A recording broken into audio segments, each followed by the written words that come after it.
Welcome to Bajirao Reddy institute. Today analysis के आज के अंक में हम 21 फरवरी 2024 के प्रमुख समाचारों को देखते हैं। अगर आज के समाचारों में देखें तो 3 मुद्दे हैं। पहला है एक चंडीगढ़ के मेयर चुनाव का मामला है, जिसमें 30 जनवरी को चुनाव हुआ था और उसमें धांधली का आरोप लगा था। वह मामला सुप्रीम कोर्ट में गया था और सुप्रीम कोर्ट के चीफ जस्टिस के अध्यक्षता में जो 3 जजों की पीठ थी उसने जो है आर्टिकल संविधान के अनुच्छेद 142 के तहत पूर्ण न्याय की अवधारणा के तहत जो है इसको क्या कर दिया है कि उस चुनाव को परिणाम को पुनः बदल दिया है। और कहीं न कहीं जो आर्टिकल 142 जो संविधान का आर्टिकल 142 चर्चा में हो गया है, तो उसको हम समझेंगे। दूसरा मुद्दा है वो है कि कल विधानसभा में महाराष्ट्र विधानसभा में महाराष्ट्र में मराठा के आरक्षण के लिए जो है प्रावधान विधेयक सर्वसम्मत से पास किया है और उसमें मराठाओं के लिए 10% आरक्षण की व्यवस्था की गई है। और ये प्रावधान काफ़ी समय से जो है मराठाओं का चल रहे आरक्षण के संदर्भ में किया गया है, तो उसके विभिन्न प्रावधानों को समझने की कोशिश करेंगे। तीसरा मुद्दा है वो यह है कि एक रूटर्स पे या न्यूज़ थी जिसे द हिंदू और भी बहुत सारी न्यूज़पेपर ने कवर किया है कि भारत सरकार जो है परमाणु ऊर्जा के उत्पादन में जो है निजी क्षेत्रों के निवेश को आकर्षित करना चाह रही है, लगभग 26 अरब डॉलर, जो कहीं न कहीं भारत के जो परमाणु ऊर्जा के लिए जो लक्ष्य तय किया गया है उसके लिए उपयोगी होगा। तो आइए चलिए पहला न्यूज़ ऐसे एक करके देखते हैं। देखिए, संविधान का अनुच्छेद 142 सर्वोच्च न्यायालय की पूर्ण न्याय करने की शक्ति, कंप्लीट जस्टिस का जो पावर है वो 142 के तहत किया गया है। देखिए, भारत के संविधान के तहत जो हमारा सर्वोच्च न्यायालय है उसको संविधान के अनुच्छेद 142 के तहत पूर्ण न्याय करने की शक्ति दी गई है, क्योंकि हमारा जो संविधान है उसमें सर्वोच्च न्यायालय के ऊपर कोई और न्यायकर्ता नहीं है। ऐसे में कई बार ऐसी परिस्थितियां आ जाएं जो दिखाई न दे या उसके लिए कोई कानूनी प्रावधान न हो या उसकी कोई और नई चीज़ों हो, कोई और रेमेडी उपलब्ध न हो, तो ऐसे स्थिति में न्याय को कंप्लीट करने के लिए सुप्रीम कोर्ट के पास वो विशेष अधिकार दिया गया है कि वो उसके तहत जो है न्याय कर सके। ठीक है, इसी को लेके चर्चा में अगर देखा जाए तो अभी चंडीगढ़ के मेयर चुनाव को लेकर एक मामला आया था और इसी आर्टिकल 142 का प्रयोग करते हुए सुप्रीम कोर्ट ने जो है वहाँ पे क्या किया है कि कंप्लीट जस्टिस करते हुए वहाँ के चुनाव को जो है रिजल्ट को जो पहले हुआ था उसको पलट के जो है आपके उम्मीदवार को विजेता घोषित किया है। ऐसे में ये मुद्दा चर्चा में हो गया है, क्योंकि कई बार ये चर्चा में रहता है कुछ सकारात्मक चीज़ों के लिए और कई बार इसकी आलोचनाएं कई सारी की जाती हुई हैं। तो आइए इन मुद्दों को हम एक एक करके देखते हैं। ठीक है, चर्चा में क्यों है? क्योंकि चंडीगढ़ नगर निगम में जो है मेयर पद का चुनाव हुआ था 30 जनवरी को। इसमें टोटल जो है 36 मत थे और जो मतदान हुआ था उसमें भारतीय जनता पार्टी के उम्मीदवार को 16 मत प्राप्त हुआ था और जो 22 मत था जो है या जो आम आदमी पार्टी का उम्मीदवार था उसको जो है 22 मत प्राप्त हुए थे, लेकिन उसको जो है उस समय 8 मतों की जो है गिनती जो है कर दी गई थी कि अवैध मान लिया गया था। इसके कारण जो है ये व्यवस्था हो गई थी कि जो है भारतीय जनता पार्टी का उम्मीदवार जीत गया था। इसको लेकर हाई कोर्ट में मामला गया था एक चुनाव याचिका के रूप में, जिसे वहाँ पे ये कहते हुए कि स्टे देने से मना कर दिया कि इस मामले को देखा जाएगा। उसी को लेकर जो है याचिकाकर्ता जो है सुप्रीम कोर्ट में आए थे कि सुप्रीम कोर्ट अपने असाधारण शक्ति यानी आर्टिकल 142 का प्रयोग करते हुए इसको देखे। उसी असाधारण शक्ति का प्रयोग करते हुए सुप्रीम कोर्ट ने ये निर्णय दिया कि जो चुनाव के बाद जो मतदान हुआ था उस मतदान में धांधली हुई थी और जब मामला लोकतंत्र के को समाप्त करने के ऐसे हथकंडों का होगा तो सुप्रीम कोर्ट आंखें मूंदे नहीं रह सकती है और यह सुप्रीम कोर्ट का दायित्व बनता है कि वो इस तरह के मामले को देखें और अपने उसी विशेषाधिकार शक्ति का प्रयोग करते हुए जो है सुप्रीम कोर्ट ने उस मामले को निर्णय दिया है। तो हमें उस मामले में क्या रहा कैसे रहा ज़्यादा नहीं, हमें ये देखना है कि जो सुप्रीम कोर्ट की आर्टिकल 142 या 142 के तहत जो पूर्ण न्याय करने की विशेष शक्ति है वो क्या है, वो उसका जो है प्रयोग कैसे किया जा रहा है और उसको लेकर जो है चर्चा पर चर्चा, यानी उसको लेकर जो है अगर उसका मूल्यांकन करेंगे यानी उसकी क्या आलोचनाएं हो रही हैं और क्या हो रही, ठीक है। तो चर्चा में क्यों है ये तो चलो हो गया, लेकिन अब हमारा यहाँ से शुरू होता है कि संविधान का अनुच्छेद 142 क्या कहता है। संविधान का अनुच्छेद 142 कहता है कि सुप्रीम कोर्ट के समक्ष जब कोई मुद्दा आए जिसमें कोई और कानूनी और इस तरह की व्यवस्था न हो तो वो संपूर्ण न्याय के लिए, यानी अद्वितीय मामला हो, पहले ऐसा न हो तो संपूर्ण न्याय के लिए वो क्या कर सकता है, उसको एक शक्ति प्रदान की गई है, एक अद्वितीय शक्ति प्रदान करता है जो कभी कभी कानून या कोई कानून प्रदान नहीं कर सकता। यानी कि अगर कोई कानून नहीं है, न्यायालय क्या करता है, कानून के अनुसार देखता है, न्याय करता है। लेकिन कई बार ऐसी परिस्थितियां हो कि कानून में कोई चीज वर्णित न हो, तब वहां पे सुप्रीम कोर्ट के पास ये अथॉरिटी है कि वो न्याय कर सके। जैसे कई बार ऐसी चीजें हो सकती है कि आपके साथ कोई मामला हो, आप वहां पे पहुंचे और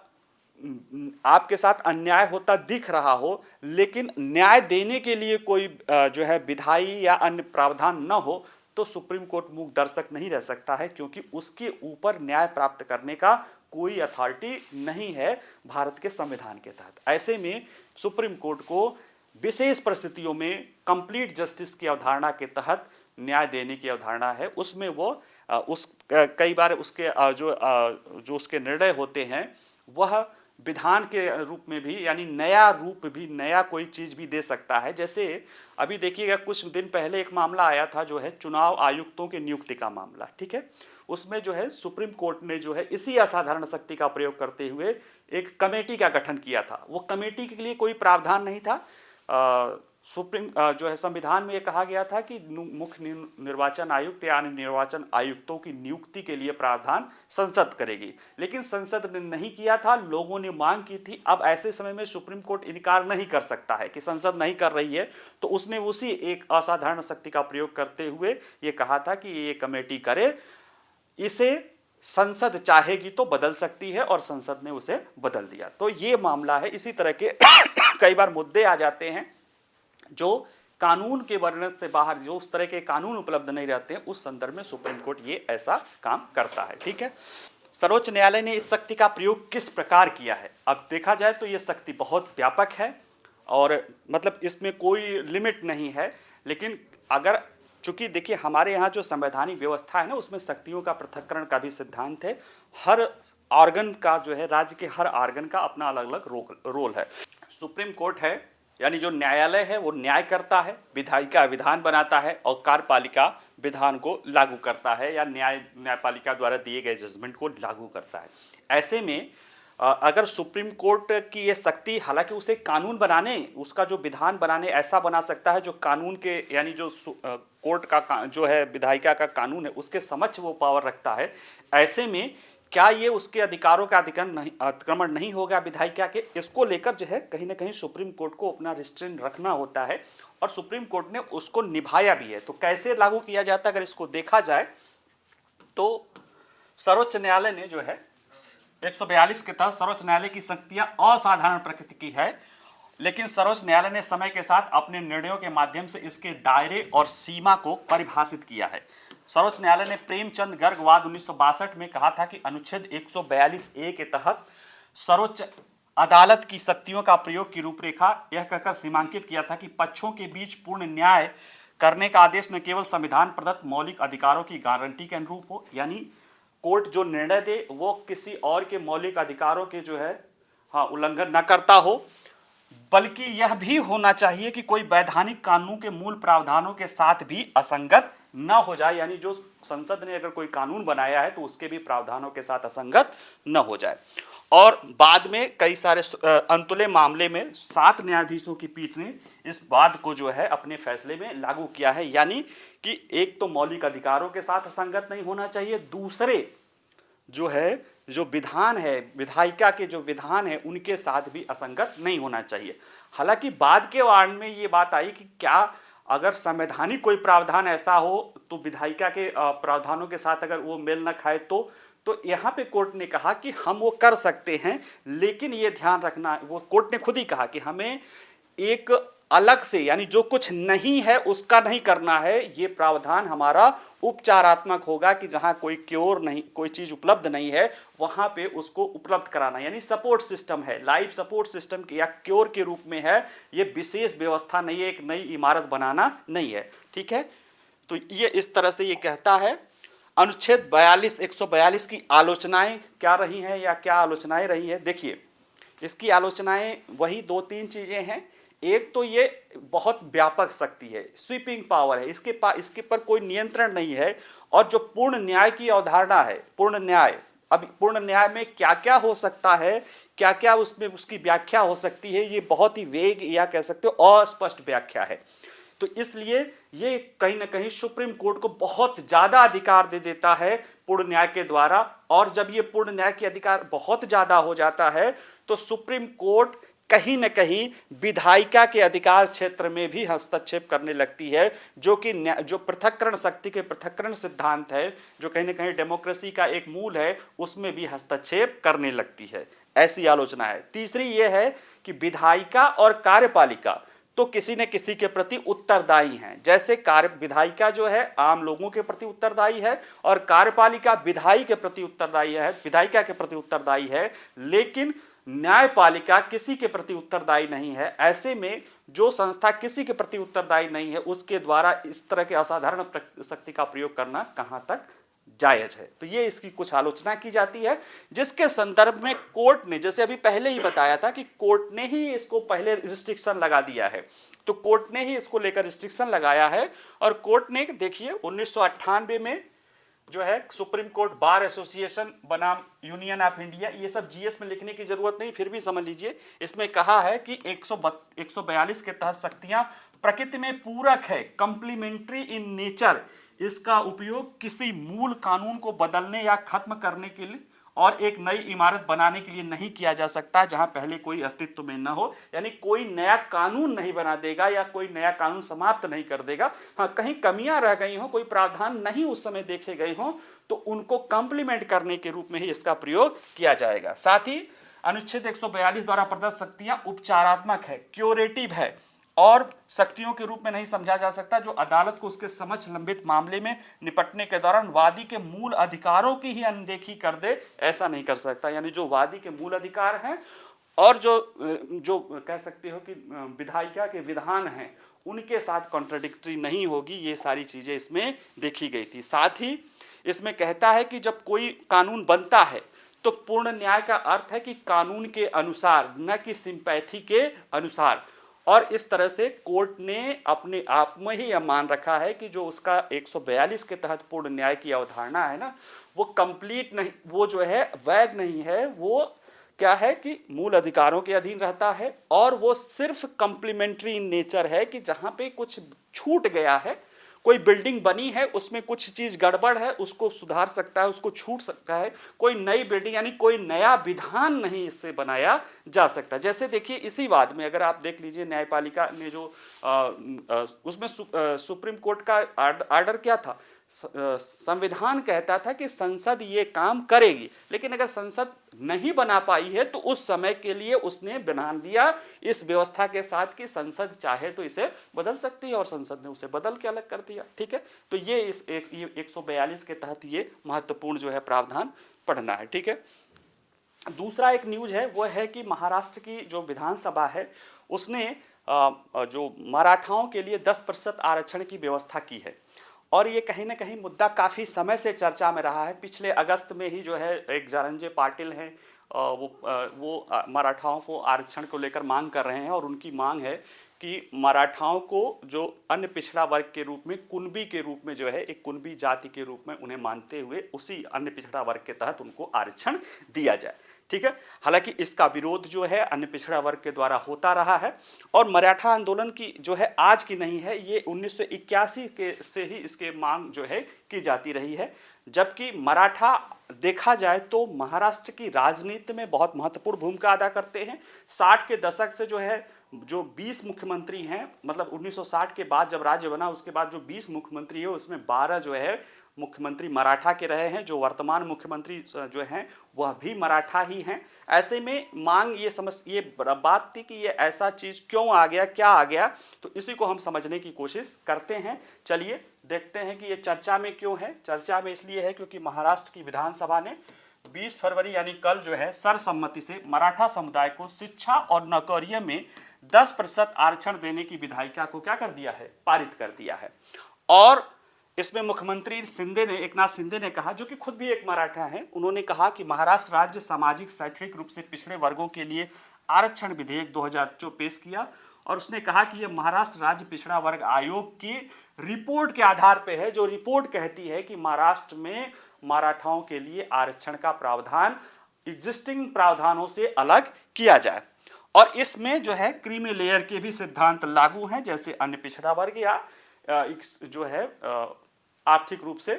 कमजोर वर्गों के लिए जो है उसमें जैसे क्रीमी लेयर है, इसमें भी क्रीमी लेयर के प्रावधान हैं। मराठा आरक्षण विधेयक का आधार क्या है? जैसा कि मुख्यमंत्री ने खुद ही कहा कि इसका आधार जो है मराठा पिछड़ा वर्ग राज्य आयोग, जो शुक्रे आयोग है, शुक्रे जी जो है मुंबई के न्यायमूर्ति शुक्रे, मुंबई उच्च न्यायालय के अध्यक्ष, बॉम्बे उच्च न्यायालय के अध्यक्ष हैं, रिटायर्ड जज हैं, उन्हीं के अध्यक्षता में ये किया गया है। उसने मराठाओं को लेकर एक अध्ययन किया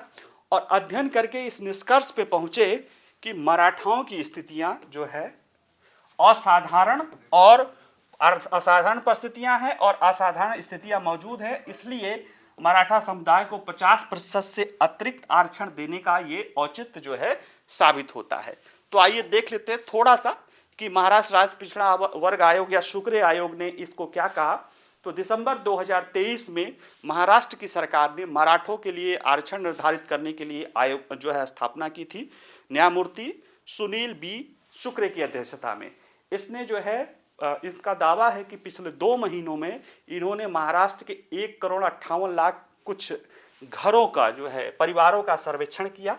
आयोग ने राज्य भर में 1,58,20,264 परिवारों का सर्वेक्षण करने का दावा किया और आयोग का कहना है कि राज्य में मराठों की आबादी 28% है, जबकि उनमें से 84% की स्थिति अच्छी नहीं है या पिछड़ेपन की स्थिति है, यानी 28% की कुल जनसंख्या में से 84% मराठों की स्थिति पिछड़ेपन वाली है। और इतने बड़े पिछड़े समुदाय को ओबीसी के जो एग्जिस्टिंग ब्रैकेट है उसमें नहीं रखा जा सकता है, क्योंकि कहीं ना कहीं फिर ये उन अन्य जो ओबीसी हैं उनके अधिकारों को कम करेगा। इसके लिए इन्होंने सुझाव दिया कि अलग से प्रावधान किया जाए। ये पिछड़ा जो इतना पिछड़ापन है उसके लिए कारण क्या है, तो उन्होंने बताया कि वर्तमान पिछड़ेपन का कारण अत्यधिक गरीबी है,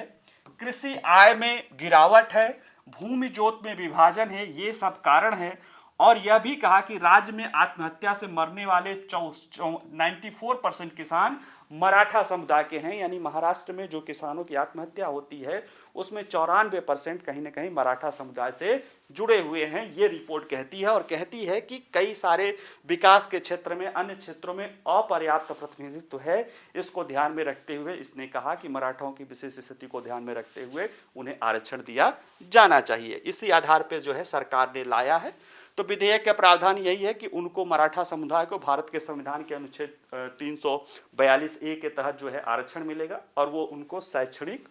और रोजगार दोनों क्षेत्रों में, सरकारी रोजगार और शैक्षणिक क्षेत्रों में 10% की आरक्षण की व्यवस्था करेगा। और ये 10% के जो आरक्षण है वो एग्जिस्टिंग जो सीमा है 50% की उसके ऊपर होगा, यानी हालांकि महाराष्ट्र में 52% है लेकिन उसके ऊपर होगा। अब यहाँ पे प्रश्न ये है कि जो ये आरक्षण का प्रावधान किया गया है ये कहीं ना कहीं इसको अभी कानूनी परीक्षण किया जाए, क्योंकि इसके इस तरह के 2 प्रावधान पहले भी किए जा चुके हैं और उसमें कहीं ना कहीं वो 2 क्या बल्कि 1 ही किए गए थे, उसमें वो पहले फेल हो चुके हैं। फेल इसलिए हो चुके हैं कि कहीं ना कहीं अंतिम में सुप्रीम कोर्ट ने माना कि जो मराठाओं के लिए जो आरक्षण के लिए जो व्यवस्था की गई थी वह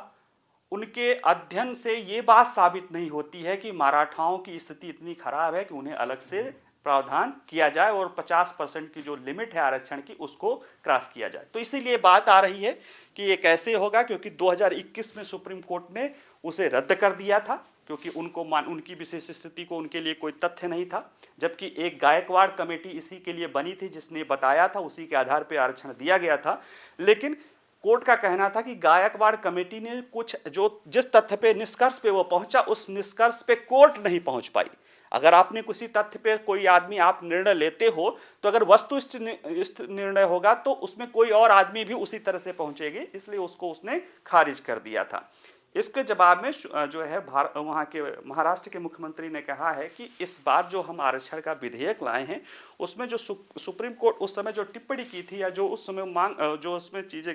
की थी उसको ध्यान में रखते हुए इसको लाया गया है। और जो राज्य पिछड़ा वर्ग आयोग है या जो अभी शुक्र आयोग द्वारा जो बातें की गई है, जो अध्ययन किया गया है वो एक्सटेंसिव है और उसमें वो पर्याप्त आधार और तर्क दिए गए हैं जिसके आधार पर इन्हें अलग से आरक्षण देने का प्रावधान किया गया है। अब अगर देखा जाए तो महाराष्ट्र में मौजूदा आरक्षण कितना है, तो वो लगभग 52% है और 10% EWS और इसको जोड़ दिया जाएगा तो 72% हो जाएगा। हालांकि भारत में 22 से ऐसे राज्य हैं जो कि 50% से ज़्यादा आरक्षण उनके यहाँ पे चल रहा है, जिसमें तमिलनाडु है, हरियाणा है, इस तरह की व्यवस्था है। अब प्रश्न है एक छोटा सा जान ले कि मराठा कौन है। तो देखिए, मराठा एक वहाँ पे पहले ऐतिहासिक दृष्टि से लड़ाकू जातियाँ रही हैं और वह एक प्रमुख कृषक समुदाय रहा है जो कहीं ना कहीं वहाँ की खेती किसानी से जुड़ा रहता है और महाराष्ट्र की राजनीति में महत्वपूर्ण भूमिका अदा करता है, क्योंकि एक तो पहले कृषि का महत्व ज़्यादा था और वो कृषि से जुड़ने के कारण, दूसरे 28% की आबादी होने के कारण, और अगर ये देखा जाए कि कैसे जो है वो पॉलिटिकली ज़्यादा मजबूत रहा है कि जो 1960 के बाद से अगर देखा जाए तो जो 20 जो मुख्यमंत्री रहे हैं उसमें से 12 मुख्यमंत्री वर्तमान समय के सुशील कुमार शिंदे के मतलब भी जोड़ लिया तो भी वो किसके रहे हैं, मराठा के रहे हैं। ऐसे में अब प्रश्न होता है कि इनकी स्थिति खराब कैसे हो गई, तो उसके पीछे वही वजह है कि 80 के दशक आप देखेंगे कि जैसे जैसे कृषि का महत्व जो है पहले कहा जाता था ना, उत्तम खेती, मध्यम वान और नौकरी, लेकिन बाद में ये देखा जाने लगा कि जैसे जैसे कृषि की समस्याएं आई, कृषि आधुनिकीकरण आया, लोगों की मांग बढ़ी, लोगों की आवश्यकताएं बढ़ी, ये समाज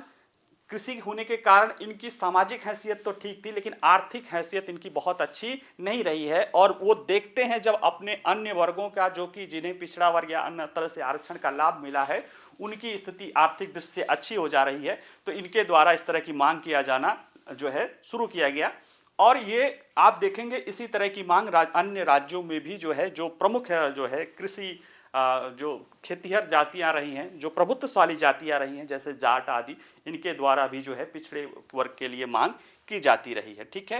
अगर देखा जाए मराठा आरक्षण कब कर रहे हैं तो 1981 में से जो है यह शुरू होता है और इसके पहले जो है कह सकते हो कि 16 से 18 के दौरान एक मराठा के लेकर आंदोलन को लेकर जो है एक मामला गंभीर हुआ था, हिंसक भी हुआ था। उसके बाद राज्य सरकार ने वही आरक्षण लाया था जिसे 2021 में सुप्रीम कोर्ट ने अनकॉन्स्टिट्यूशनल कर दिया था। अभी जो हालिया है वो पिछले साल अगस्त से शुरू हुआ था। एक धनंजय पाटिल करके थे, उन्होंने आमरण अनशन पे किया था, फिर दोबारा किया था। और जहाँ तक उनका मत है कि ये जो व्यवस्था है ये उन्हें आरक्षण को उस 50% की सीमा में, क्योंकि ये 50% के ऊपर नहीं हो सकता, बचा नहीं पाएगी, इसलिए यह जो लोग मांग कर रहे हैं कि हमें जो अन्य पिछड़ा वर्ग का है उसी में शामिल किया जाए। जबकि अन्य पिछड़ा वर्ग का कहना है कि अगर मराठाओं को, जो कि एक प्रभुत्वशाली जाति है, अगर उसको इसमें शामिल किया जाएगा तो उनके अधिकारों का हनन होगा। ठीक है, हालांकि मुख्यमंत्री ने कहा है कि वो इस तरह के प्रावधान लाए हैं जो उन्हें कोर्ट के जो पिछले जजमेंट में जो कमियां रह गई है उसको दूर कर दिया गया है और तथ्यात्मक आधार पे है। जैसे कि आयोग ही कह रहा है कि वो 1,58,00,000 परिवारों का उसने जो है अध्ययन किया है, तो निश्चित रूप से अब देखिए आगे क्या होगा। अभी तक यही स्थिति है। ठीक है, जहाँ तक तीसरा समाचार है वह है कि एक सूत्रों के आधार पे जो खबर यानी जो छन के आती है, अभी औपचारिक नहीं हुआ है लेकिन इस पे काम चल रहा है, वह यह है कि भारत सरकार जो है अपने परमाणु ऊर्जा उत्पादन के क्षेत्र में निजी निवेश को आकर्षित कर रही, लगभग 26 अरब डॉलर के निजी निवेश को आकर्षित करने की योजना बना रही है और इसको लेकर चर्चा भी चल रही है। रिलायंस है, टाटा पावर है, अडानी है, यानी जो प्रमुख पावर उत्पादक कंपनियां या डिस्ट्रीब्यूशन कंपनियां हैं अन्य क्षेत्रों में निजी क्षेत्र के, उनके साथ सरकार की वार्ता चल रही है। अब प्रश्न यहाँ पे ये बन जाता है कि ये जो मुद्दा है ये चर्चा में क्यों है, क्योंकि अभी तक जो व्यवस्था है वह मानी जो परमाणु ऊर्जा का जो अधिनियम है 1962 का, वह परमाणु ऊर्जा उत्पादन के क्षेत्र में किसी भी तरह के निजी निवेश को, वो माने परमाणु ऊर्जा का जो उत्पादन है वो पूरी तरह से सरकार के अधीन है। और अभी परमाणु ऊर्जा विभाग और उसके अधीन जो है NPCIL जो है, वह भारत में जितने भी परमाणु ऊर्जा संयंत्र हैं लगभग 7500 मेगावाट क्षमता की, उनका क्रियान्वयन, उनका संचालन, उनका निर्माण करता रहा है। ऐसे में ये निजी निवेश द्वारा लिया जाना एक प्रमुख मुद्दा है, और ये क्यों लाया गया है इसको हम समझने की कोशिश करते हैं आज के इस मुद्दे के अन्य पहलुओं के साथ। आइए चलिए देखते हैं चर्चा में क्यों रहा है। क्योंकि सूत्र द्वारा रिपोर्ट आई है कि भारत सरकार निजी कंपनियों को अपने परमाणु ऊर्जा क्षेत्र में लगभग 26 अरब डॉलर का निवेश करने के लिए आमंत्रित करेगा, ताकि उन स्रोतों से बिजली की मात्रा बढ़ाई जा सके जो क्या है, कार्बन डाइऑक्साइड उत्सर्जन नहीं करते हैं। देखिए, भारत सरकार पे या भारत पे ये लक्ष्य टारगेट है कि वर्ष 2050 तक वह अपने ऊर्जा जो उत्पादन है, 2030 तक जो उसका ऊर्जा का जो विद्युत उत्पादन है उसका 50% 2030 तक, अब फिर से दोहरा देता हूं, 2030 तक अपने ऊर्जा का, विद्युत ऊर्जा का उत्पादन, वह 50% विद्युत ऊर्जा का उत्पादन वह नवीकरणीय या ऐसे स्रोत से करे, गैर जीवाश्म ईंधनों के स्रोत से करे। उसमें अभी तक हम 42% हैं और इसे भारत 50% करना चाहता है। उसमें एक लक्ष्य के रूप में, यानी उसमें प्राप्ति के एक साधन के रूप में सरकार ये पहल अपना रही है। ठीक है, और इसमें देखा जाए कि यह पहली बार है कि भारत सरकार परमाणु ऊर्जा में निजी निवेश की योजना बना रही है, जो कि एक गैर कार्बन उत्सर्जक स्रोत है, और यह भारत की कुल बिजली उत्पादन में मात्र 2% जो है से भी कम योगदान देता है। ठीक है, तो कहीं ना कहीं अभी जो 2% से भी कम योगदान है, सरकार इसको बढ़ावा देना चाहती है, ताकि जो अभी 42% तक ही लक्ष्य को पहुंचा है उसको 2030 तक 50% तक हम आसानी से प्राप्त कर ले। ठीक है, तो इस निजी निवेश योजना की रूपरेखा क्या होगी? तो सरकार जो बात कर रही है वो ये है कि परमाणु ऊर्जा के क्षेत्र में जो है काम करने वाली सरकारी संस्थाएं, जो ये परमाणु ऊर्जा विभाग है या nuclear power corporation of India limited NPCIL है, यह रिलायंस इंडस्ट्रीज से, टाटा पावर से, अदानी पावर से, वेदांता लिमिटेड सहित कम से कम 5 निजी कंपनियों के साथ लगभग 5.3 अरब डॉलर या 44,000 करोड़ या 440 अरब रुपए के जो है डील पर ये बात कर रही है, और ये आगे बढ़ेगा भी। ठीक है, और इस निजी निवेश के साथ सरकार 2040 तक 11,000 मेगावाट की नई परमाणु ऊर्जा उत्पादन क्षमता बढ़ाने की उम्मीद है। देखिए, अभी जो NPCIL है वो 7500 मेगावाट की जो क्षमता है वो स्थापित कर चुका है, और सरकार इसे चाह रही कि 2040 तक 11,000 मेगावाट हो जाए, जिसमें इस निजी निवेश के जरिए जो है 1300 मेगावाट की अतिरिक्त उत्पादन क्षमता जोड़ी जा सके। यानी जो 26 अरब डॉलर की निजी निवेश की सरकार की योजना है उसके जरिए 1300 मेगावाट के अतिरिक्त उत्पादन क्षमता जोड़ने की सरकार की योजना है। इसका क्रियान्वयन कैसे किया जाएगा अगर देखा जाए तो, जैसे अभी क्या होता है कि NPCIL को ही कोई परमाणु ऊर्जा, जैसे जो परमाणु ऊर्जा का एक्ट है उसमें देखते हैं